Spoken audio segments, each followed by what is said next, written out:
If your air conditioner is acting up, chances are the condenser fan blades are unbalanced because of dirt buildup, and that messes with the whole cooling game. So first, turn off the power to your unit so you don't get zapped.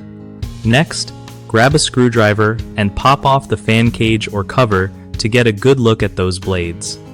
Dirt and grime can pile up quick, so use a soft brush or cloth with some mild soap and water to clean each blade carefully. Make sure you don't bend the blades while scrubbing because that throws off the balance even more. After cleaning, check if any blades seem bent or damaged and gently straighten them if you can. Once everything looks clean and straight, put the cover back on securely and turn the power back on. Cleaning those blades regularly, like every few months during heavy use, can really keep your air conditioner running smooth and avoid bigger repair headaches. One of the biggest mistakes people make is ignoring the fan blades until their AC stops working properly, which can lead to more expensive damage. Another common issue is using harsh tools or chemicals to clean the blades, which can cause them to bend or corrode. Stick to gentle cleaning stuff instead.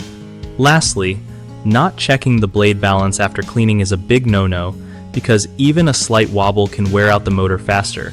If you notice any persistent wobbling, it's smart to call a pro to fix it right. BigHomeProjects.com makes it way easier for homeowners to find trusted local contractors who actually know their stuff, especially for jobs like cleaning or fixing HVAC systems. Plus, it helps contractors connect with real customers looking for quality work, so everybody wins.